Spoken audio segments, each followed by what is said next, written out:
안녕하십니까. 네. 군무원 그리고 7급에서 시험 과목인 행정법 중에 강론에 대해서 오늘 강의하도록 할 텐데, 그 중에 행정조직법과 공무원법 이것만 강의하도록 하겠습니다. 자, 강론은 워낙 양이 방대하기 때문에 외우려고 한다면 총론보다 양이 많습니다. 그래서 그걸 다 외우는 건 불가능하고요. 실제로 핵심적인 내용 이것만 확실히 알고 있으면 적어도 강론에서 크게 틀리지 않고 거의 대부분 정답을 맞출 수 있을 거라 보입니다. 먼저 행정조직법. 행정기관을 만들고 행정기관의 권한, 직무범위에 대해서 규율하는 법이죠. 여기서 이제 시험 문제 나올 수 있는 거는 권한 대리나 내부위임 전결, 위임. 근데 위임이 중요한데, 일단 기본적으로 생각하셔야 되는 것은 권한 대리, 내부위임 전결. 이거는 권한이 이전되지 않아요. 대통령이 국무총리한테 계엄 선포할 권한을 대리했다, 대행시켰다. 그렇다 하더라도 여전히 계엄 선포 권한은 대통령한테 있지 국무총리한테 이전되지 않습니다. 그러므로 법에서 정한 권한이 이전되지 않으므로 법적 근거가 불필요하죠. 거기 비해서 권한 위임은 대통령이 만약 계엄 선포할 권한을 국무총리한테 위임했다. 그러면 대통령의 계엄 선포 권한은 소멸되고 국무총리가 계엄 선포 권한자가 돼. 바로 권한이 이전되기 때문에 법적 근거가 필요합니다. 이러한 법적 근거 필요한 권한의 위임을 일반법인 정부조직법이나 지방자치법에 의해 하는 게 가능하냐? 여기에 대해서 판례는 가능하다는 입장이죠. 자, 그 다음에 공무원법 있죠. 자, 공무원은 크게 국가배상법상의 공무원은 널리 공무에 종사하는 자를 의미하고, 공무원법상 공무원은 국가 또는 지자체랑 공법상 근로계약 관계를 체결한 자연인을 보통 얘기하는데요. 공무원에는 경력직으로 일반직, 특정직. 그러니까 특정직은 일반적으로 여러분들 공채시험 붙으면 되시는 거고, 특정직은 말 그대로 특별법에 의해 규율되는 경찰 또는 소방, 그 다음에 판사, 검사 이런 사람들을 얘기한다고 보시면 되고, 특수경력직은 정무직, 국회의원, 별정직, 바로 관용차 운전기사 이런 사람들을 얘기합니다. 공무원 관계 발생은 임명이라는 행정행위에 의해서 발생하는데, 임명은 상대방의 동의를 요하는 쌍방적 행위예요. 그렇기 때문에 여러분들이 실제로 이제 공무원으로 정기 공무원으로 임명이 되시려면은 동의서를 작성을 해주셔야 됩니다. 그래서 결격 사유 있는 공무원에 대한 임명.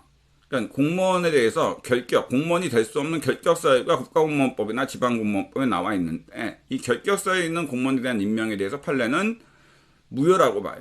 때문에 결격 사유 있는 공무원을 임명했다. 그럼 임명이 무효니까 이 사람은 처음부터 공무원의 지위가 발생 안 합니다. 단지 결격 사유는 없는데 경력 요건, 15경력을 갖추지 못한 공무원에 대한 임명은 취소 동의자밖에 없으니까 권한 있는 기관이 취소하기까지는 유효합니다. 아마도 경력 요건, 15경력을 갖추지 못했지만 그 결격 사유가 없는 사람에 대한 정기 공무원 임명을 했다. 그 임명은 위법하지만 취소 동의자밖에 없으므로 유효해요. 그러므로 권한 있는 기관이 취소하기 전까지는 유효하므로 그 사람은 공무원의 지위가 발생하게 됩니다. 그 다음에 임명이 처음부터 무효이거나 또는 권한 있는 기관이 취소해서 무효가 된 공무원은 공무원이 아니니까, 그러니까 그 사람은 공무원이 아닌 사람인데 그 공무원 아닌 사람이 한 행위는 당연히 주체자로서 무효가 되는 게 원칙입니다. 그러나 국민의 입장에서는 어떤 A라는 공무원이 자기한테 유흥주점 영업복을 했는데 그 A 공무원이 임명 당시 결격 사유가 있어서 이 사람이 처음부터 공무원이 아니었다는 걸 알 수가 없잖아요. 그렇기 때문에 이해관계에 있는 국민들을 보호하기 위해서 법적으로는 공무원이 아니었더라도 사실상 공무원으로 근무를 했다면은 주체자가 없는 걸로 보자. 그래서 유흥점 영업허가가 위법하지 않은 걸로 보자. 이게 바로 사실상 공무원 이론이죠. 그 다음에 임명이 무효 또는 취소가 된 공무원이 받은 보수는 번째로 공무원이 아닌 자가 받은 돈이니까 원래 보수라는 봉급과 수당은 공무원만이 받을 수 있는 건데 공무원이 아닌 사람이 받은 거니까 법률상 원인 없이 지급된 거 부당이득 아닙니까? 라고 하는데, 부당이득이 성립되려면 법률상 원인 없이 뿐만 아니라 이득과 손해가 인정돼야 되죠. 근데 어쨌든 이 공무원이 노무 제공은 했잖아. 비록 공무원이 아니었다 하더라도, 사실상 공무원이었을 뿐 법적 공무원은 아니었다 하더라도 노무 제공했고 거기에 대한 대가로 지급받은 거니까 이득과 손해가 인정되지 않으므로 부당이득 관한 청구권은 인정되지 않습니다. 그 다음에 임명이 무효 취소가 된 공무원의 퇴직금은 공무원 연금법령상의 퇴직급여 청구권은 인정되지 않아요. 왜냐하면 공무원 연금법에 따르면 퇴직급여 청구권이 인정되려면 공무원으로 근무했다 퇴직한 자여야 되는데, 이 사람은 임명이 처음부터 무효나 취소가 돼서 임명이 없기 때문에 처음부터 공무원이 아닌 자이기 때문에 공무원으로 근무한 적이 없는 거죠. 단지 이 사람이 그 사실상 공무원으로 근무하면서 보수를 받을 때 일정 부분의 돈을 공단한테 기여금으로 지급을 했습니다. 그럼 그런 부분에 대한 부당이득은 당연히 인정되지 않겠냐. 이게 이제 판례 입장이고요. 그 다음에 선행조치가 있으면 조리상 임용신청권이 인정된다. 이거는 굉장히 유명한 판례 사안이죠. 그래서 4급 공무원한테 3급 공무원으로 승진 임용시켜주겠다는 취지로 인사발령문까지 발표를 했는데 나중에 1년이 지나도 계속 승진 안 시켜주니까 승진 임용 시켜달라고 신청했더니 부작위했을 때 여기에 대한 소청 제기한 후에 기각되자 부작위 법학 신청을 제기한 사안에서 판례는 부작위의 대상 자격이 인정되려면 신청권이 있어야 되는데 승진 임용과 관련돼서 선행조치 같은 바로 인사발령문까지 3급으로 그 사람을 승진 임명시켜주겠다는 인사발령문까지 공표한 상태라면 적어도 상대방한테는 조리상 어떤 응답이든 응답을 요구할 수 있는 조리상 승진 임명 신청권이 인정된다고 봤습니다. 그 다음에 직위해제. 직위해제는 가행정행위죠. 가짜라는 게 행정법에서는 임시라는 의미잖아요. 임시행정행위. 바로 이 사람이 징계 사유가 있다라고 판단돼서 징계권자가 징계액을 요구를 했어. 정직 이상의 징계, 중징계 요구를 했는데 그런데 이 사람이 지금 그 행정기관으로서의 직위를 계속 유지하는 게 적절치 못하다. 그러면 징계 처분이 나오기 전에 임시적으로나마 그 행정기관으로서의 직위를 박탈하는 이게 바로 직위해제 처분이죠. 예를 든다면 A가 검찰총장 A라고 했을 때 이 사람한테 직위해제 처분하면은 공무원으로서의 신분은 유지는 그대로 되지만 검찰총장이라는 행정기관으로서의 직위만 임시적으로 박탈되는 거. 이게 바로 직위해제라고 보시면 돼요. 직위해제 시에는 행정절차법이 적용되지 않죠. 판례는 직위해제 처분과 군인들에 대한 보직해임 처분은 임시적으로 급박하게 해야 되는 행정이기 때문에 행정절차법 3조 2항 9호에 해당해서 행정절차법 전체가 적용되지 않으므로 직위해제 처분 시 행정절차법상의 사전 통지나 의견 청취를 안 거쳤다 하더라도 절차상한 자가 없다고 봅니다. 그 다음에 직위해제 처분 취소 소송 도중에 정년이 도래됐다 하더라도 직위해제 기간 동안에 감액된 봉급을 다시 회복할 실익이 있으므로 협의 소익이 있다라고 보는 데 비해서 직위해제 처분 취소 소송 도중에 직권 취소하고 그 직위해제를 다른 사유로 새로운 직위해제 처분했을 때는 직권 취소에 의해 이미 소멸된 직위해제 처분 취소 판결을 받는다고 다시 복직되는 게 아니죠. 왜? 새로운 직위해제 처분이 있으니까. 여기에 대해서는 새로운 직위해제 처분에 대한 취소 소송을 제기할 실익은 있어도 이미 직권 취소로 소멸된 직위해제 처분은 취소 판결을 받을 실익이 없으니까 협의의 소익 금액도 각하됩니다. 그리고 직위해제와 직권면직은 그 동일한 법적 효과를 목적으로 하지 않기 때문에 하자승계가 인정되지 않는다는 게 판례 입장이고요. 그리고 아시는 바와 같이 공무원법상의 모든 불이익 처분이나 부작위에 대해서는 소청심사위원회에 소청을 청구해서 거기에 대한 재결을 받지 않고는 취소소송과 부작위 위법 확인 소송을 제기할 수 없습니다. 바로 필요적 행정심판 전치주의죠. 근데 소청심사의 대상은 공무원한테 행하는 모든 불이익 처분이나 부작위가 소청심사의 대상이 됩니다. 아시겠죠? 그 다음에 공무원의 의무. 공무원의 의무가 중요한 이유는 공무원의 의무는 그 징계 처분의 요건이 돼요. 그러니까 만약 A라는 공무원에 대해서 성실 의무 위반이 있다고 파면이라는 징계를 했는데 여기에 대한 취소 소송을 맡은 법원이 심리해 보니까 이 사람이 성실 의무 위반을 한 적이 없다. 그럼 징계 사유 없이 한 징계 처분이니까 당의 파면 처분은 위법하다고 취소 판결이 나옵니다. 그렇기 때문에 징계 처분의 위법 사유와 관련돼서 당의 공무원이 공무원으로서 의무 위반을 했느냐, 이건 굉장히 중요한 의미를 지니고 있죠. 그래서 여기서 일반적 의무로서 선서 의무, 성실 의무, 그러니까 근무 시간 도중에 게임을 했다, 이런 건 이제 성실 의무 위반이 되겠죠. 품위유지 의무. 그래서 공무원은 공무원으로서의 품위를 유지할 의무가 있으니까 만약 공무원이 그 바람을 폈다거나, 속칭 불륜을 했다거나, 또는 뭐 공무원이 좀 말도 안 되는 성매매를 했다, 이런 것도 공무원으로서의 품위유지 의무 위반, 또 징계 사유에 해당합니다. 청렴 의무는 뇌물 먹지 말아야 될 의무 같은 거라고 보시면 되겠죠.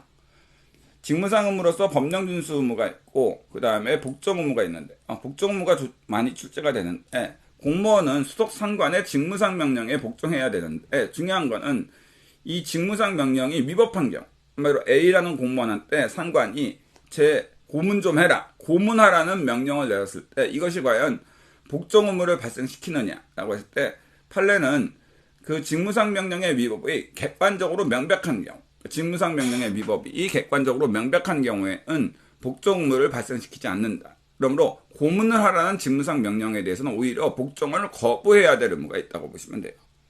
종교 중립 의무는 예전에 이명박 대통령 때 여러 가지 그 편향된 게 있다라고 해가지고 종교적으로 그래서 불교계에서 좀 여러 가지의 어떤 항의를 해서 만들어진 의무라고 보시면 되겠고 친절공정 의무 있습니다.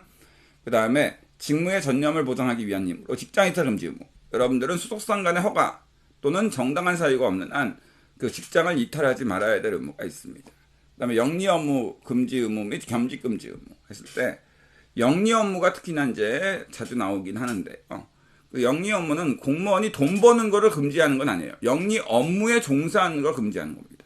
그러니까 공무원이 자기가 소유하고 있는 건물에 대해서 임대차 계약을 통해서 임대료를 받는 거 이걸 금지하진 않아요. 단지 공무원이 자기 건물에 모텔업을 하겠다고 해서 공무원이 직접 모텔 영업을 한다. 그럼 모텔 영업이라는 영리 행위에 종사하기 때문에 그때는 영리 업무 금지 의무에 해당하게 됩니다. 자, 그 다음에 정치활동 금지 의무 뭐 다양하고 집단행위 금지 의무. 그다음에 공무원은 집단행위를 하면 안 돼요. 근데 여기 밑에 판례가 있습니다만 공무원이 릴레이 1인 시위, 언론 기고, 내부 전산망 게시 등 집단행위 금지 이런 것들이 과연 집단행위 금지 의무 위반인가 했을 때 1인 시위니까 집단행위 한 게 아니죠. 언론에 기고하거나 내부 전산망에서 우리 같이 뭐 좀 합시다 이렇게 했다 하더라도 집단적으로 어떤 걸 한 건 아니니까 집단행위 금지 의무 위반에 해당하지 않습니다. 그리고 또 공무원 예를 들어서 공무원 노조라는 게 6급 이하의 공무원들이 가입할 수 있는 공무원 노조인 경우에는 집단행위가 허용되기 때문에 공무원 노조의 활동에 대해서는 집단행위 금지 의무 위반이 인정한대요. 그 다음에 비밀 엄수 의무.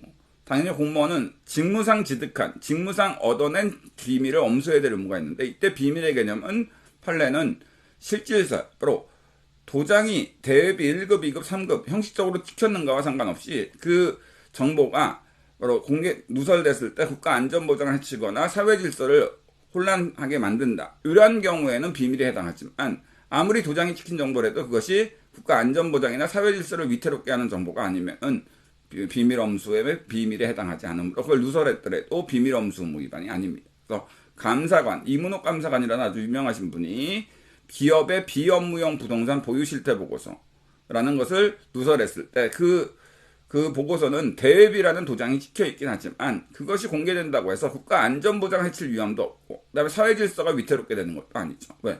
기업의 비업무용 부동산 보유 실태 보고서는 결국 기업의 투기 목적으로 부동산을 얼마 소유하고 있는가를 알리는 거기 때문에 이게 공개된다고 국가 안전보장이나 사회질서가 위태롭게 되진 않습니다.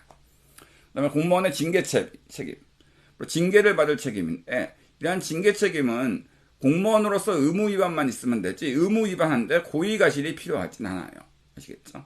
그러니까 보통 징계 처분은 행정행위이기 때문에 제재 처분이기 때문에 이 형벌이나 과태료와 달리 고의 의무 위반만 있으면 되지 고의가실을 필요로 하진 않습니다. 물론 판례는 의무 위반이 있더라도 의무 위반을 탓할 수 없는 정당한 사유가 있는 경우에는 징계와 같은 제재 처분할 수 없다고 하긴 합니다. 기본적으로 공무원의 징계 책임은 행정 책임이기 때문에 바로 징계 처분이라는 행정행위, 제재 처분을 받을 책임이기 때문에 의무 위반만 있으면 되지 위반자의 고의가실은 필요 없습니다. 또 형벌이 아니기 때문에 뇌물을 먹은 사람한테 형벌, 징역이나 벌금 같은 형벌을 부과함과 동시에 징계 처분하더라도 하나의 행위에 대해서 두 번 형벌을 부과하는 건 아니니까 일사부재의 원칙 위반은 아니죠. 그리고 공무원의 징계의 종류에는 여기 나와 있다시피 파면, 해임, 정직, 강등, 정직, 관봉, 견책 이 6가지가 있습니다. 근데 여기에서 이제 법에는 규정되어 있지는 않지만 판례는 행정규칙에 근거한 불문경고 조치라든지 검사에 대한 경고 조치는 비록 법에 규정되어 있지 않은 행정규칙에 근거한 행위지만 공무원들의 권리 의무에 직접적 영향을 미치니까 항고소송의 대상인 처분으로 인정하죠. 그리고 징계를 할지 안 할지 그 공무원한테 또 징계하더라도 징계 중 6가지 중에 어떤 걸 할지는 징계위원회한테 재량이 있어요. 징계권자한테는 재량이 없다. 이게 핵심이에요. 그러니까 징계권자는 무조건 징계위원회가 내린 징계 의결에 따라 징계해야 됩니다. 만약 징계위원회가 그 공무원한테 정직 3개월을 해라 라고 의결을 했는데 징계권자가 그와 다르게 파면 처분했다. 그럼 당의 파면 처분은 바로 징계위원회 의결과 달리한 것이니까 주체하자로서 위법이 있게 돼요. 징계 절차는 보통 만약 공무원이 의무 위반을 했다. 그럼 징계권자나 감사원과 같은 데서 징계위원회 징계의결 요구를 합니다. 여기에 보면은 기속이라고 돼 있죠. 징계의결 요구가. 이 얘기는 바로 징계 사유, 그러니까 공무원으로서 의무 위반이 있으면 징계권자는 무조건 징계 의결 요구를 징계위원회에 해야 되지 징계 의결 요구를 안 할 수 있는 재량은 없어요. 그러면 징계 의결 요구가 있으면 징계위원회는 상대방에게 소명 기회를 부여한 후 징계 의결하고 그러면 징계권자는 그 징계위원회 의결에 따라 무조건 징계 처분해야 됩니다. 그래서 여기에 대해 불만이 있으면 이제 상대방이 공무원은 소청을 거친 후에 취소소송 같은 걸 제기할 수 있겠죠. 그다음에 공무원의 변상 책임. 공무원은 위법한 행위를 통해서 국민한테 피해를 입혔고 그래서 국가나 지자체가 피해자한테 국가보상 책임을 이행했을 때 공무원은 국가나 지자체한테 고의중과실이 있을 때만 구상 책임을 지도록 국배법 2조 2항이 돼 있죠. 그렇죠? 고의중과실 이게 이제 핵심입니다. 그리고 회계관계 직원 등의 책임에 관한 법률에 의한 변상 책임에서 감사원의 변상 판정은 행정행위, 확인이라 행정행위고 그에 따른 소속장관이 한 변상명령도 행정행위라는 게 판례입장. 그래서 이거 항고소송 대상인 처분이라는 거 그것만 알아두시면 되겠습니다. 그래서 오늘은 강론 중에 조직법과 공무원법에 대해서 알아봤고 지방자치법부터 다른 강론에 대해서는 또 다음 시간에 알아보도록 하겠습니다. 감사합니다.